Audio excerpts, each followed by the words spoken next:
ఇప్పుడే జీ5 app download చేయండి. చూడండి మీ ఫేవరెట్ టీవీ షోస్ ఎప్పుడైనా ఎక్కడైనా. నీ ఫోటో చూడలేదు కానీ చిన్నప్పటి నుంచి నీ గురించి కూడా అమ్మా నాన్న చెప్పేవారు. నిన్ను డైరెక్ట్ గా చూసే రోజు ఎప్పుడొస్తుందా అని చాలా వెయిట్ చేశాను. ఫైనల్ గా నిన్ను చూడడమే కాదు, నిన్ను కలిసినందుకు చాలా హ్యాపీగా ఉంది. నన్ను చూడకపోయినా నా మీద చాలా ప్రేమ పెంచుకున్నావని అమ్మ నాన్న చెప్పారు. అదే నీ మాటలో కనిపిస్తుంది.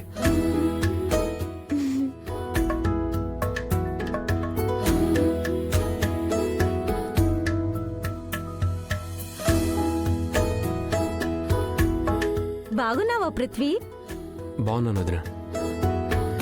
అన్నయ్య ఫోన్ చేస్తున్నాడా? ఆయన గురించి ఏం అడుగుతావులే.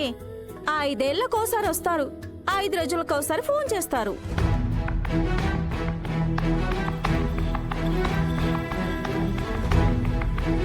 శుభమా అని నా మనోడు ఇంటికొస్తే నీ శోక కథలు వాడికెందుకే? అడిగారని చెప్తున్నానమ్మమ్మగారు. చెప్పింది చాలు. మొట్టమొదటిసారి నా మనోడు ఇంటికొస్తే హారతివ్వాలని ఇంగిత జ్ఞానం కూడా లేదా నీకు? ఇప్పుడే తీసుకొస్తానమ్మమ్మగారు. ఎవడో గారు లోపల నుంచి వచ్చారు కదా, తీసుకొస్తే ఏమవుతుందో.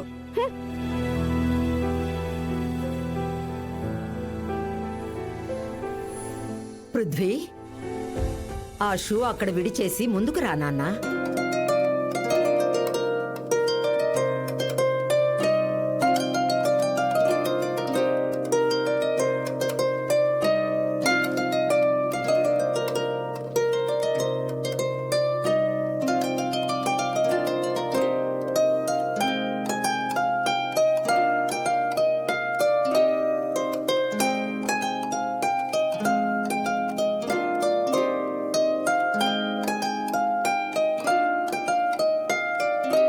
పదనన్నా. పదన్నయ్యా. రా నాన్న.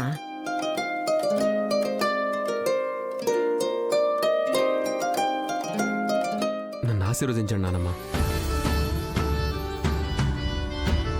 సంతోషంగా ఉండు నాన్న. లేగు.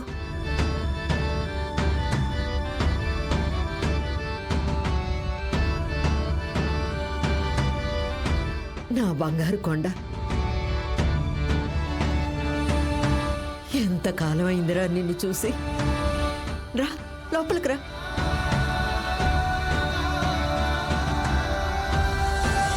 కూర్చో పృథ్వీ. నువ్వు పుట్టినప్పుడు హాస్పిటల్లో మొదటిసారి చూశాను, ఇప్పుడు రెండోసారి చూస్తున్నాను. ఈ ఎదురు చూపుల దూరం 25 ఏళ్ళు. నేను బ్రతికుండగా నిన్ను చూస్తానో లేదో అనుకున్నాను. ఇన్నాళ్లకి నా మనసు తృప్తిగా ఉంది పృథ్వీ. బావున్నావా పృథ్వీ? కామేశ్వరరావు మావయ్య? అవును. మరి నేను కళావతి అత్తయ్య. కరెక్ట్ అల్లుడు.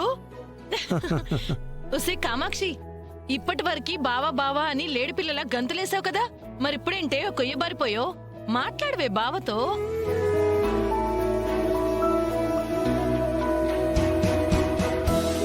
హాయ్ బావా. హాయ్. నువ్వు చాలా అందంగా ఉన్నావు బావా. మా కామాక్షి డిగ్రీ పూర్తి చేసింది, కంప్యూటర్ కోర్స్ కూడా చేస్తుంది. రేపు సిటీలో కాపురం పెడితే ఏదో చిన్న చితక ఉద్యోగం చేసుకుంటూ చన్నీళ్లకి వేడినీళ్లగా సహాయపడుతుంది.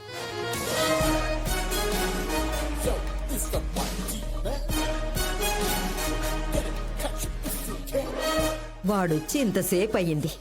అందరూ మాట్లాడేవారే తప్ప కనీసం మంచినీళ్ళిచ్చే మర్యాద కూడా తెలియదట్రా. అందరికీ ఆర్డర్లు వేయడం కాదు నానమ్మా, మనవడి కోసం నువ్వు వెళ్ళొచ్చు కదా. సరే, నేనే వెళ్తానులే. అయ్యో, అవసరం లేదులే, నేనే తీసుకొస్తాను. వైష్ణవి, ఇప్పుడు మంచినీళ్ళేంటి? బావ వస్తున్నాడని మనం చేసిన స్వీట్స్ చాలా ఉన్నాయి కదా, వాటితో లంచ్ ఏర్పాటు చేయి. బావ కడుపు నిండా తింటాడు. సరే. భలే తెలివితేటలు కామాక్షి నీవి. మా తాతలు నేతలు తాగారు, మా మూతులు వాసన చూడండి అన్నట్టు కష్టం మొత్తం వైష్ణవిదైతే ఆ క్రెడిట్ మొత్తం నువ్వు తీసుకుంటావా నేనెందుకు కష్టపడలేదక్కా నువ్వే చూడలేదంతే. ఓహో, అద్దం ముందు పడిన కష్టం గురించా? అదైతే నేను చూడలేదులే. షు.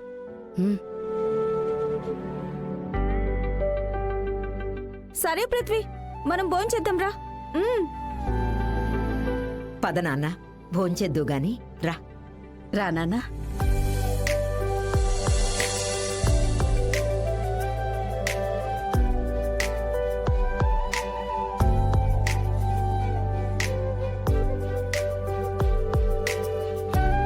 తిను బావా, ఇవన్నీ నీకోసం చేసినవే. ఆ, ఇవన్నీ ఎందుకు? నీకేదిష్టమో తెలియక మాకొచ్చినవన్నీ చేశాం. అన్నీ కాకపోయినా నీకు నచ్చినవే తిను. తినన్నయ్యా. ఆ, వద్దమ్మా, ఇప్పుడు నేనేం తినలేను. తినలుడు తిను. తిను బావా. పృథ్వీ, తిను నాన్నా.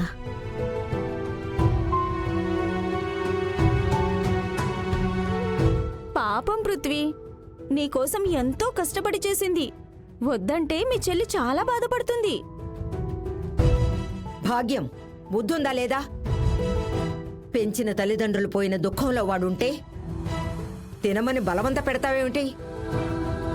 వాడికి నచ్చినప్పుడు తింటాళ్లే, వదిలేయండి. మర్యాదలు చెయ్యమని చెప్పేది ఈవిడే, ఆ తర్వాత వద్దని ఆపేది ఈవిడే. ఈ ముసల్ది మామూలుది కాదు.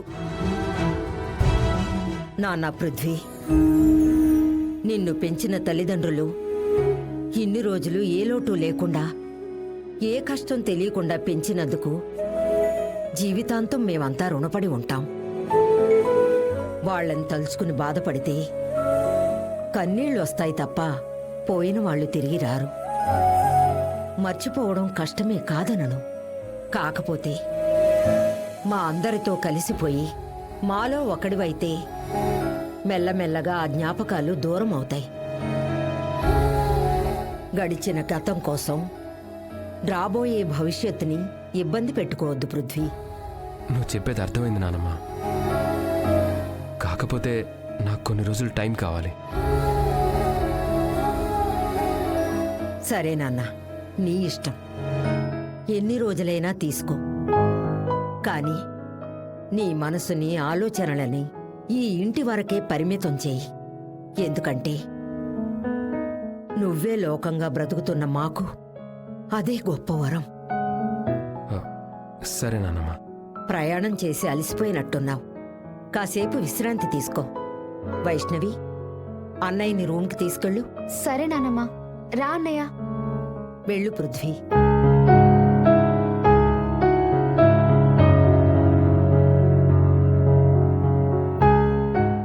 జీ5 యాప్ డౌన్లోడ్ చేసి అన్ని ఎపిసోడ్స్ పూర్తి ఉచితంగా చూడండి.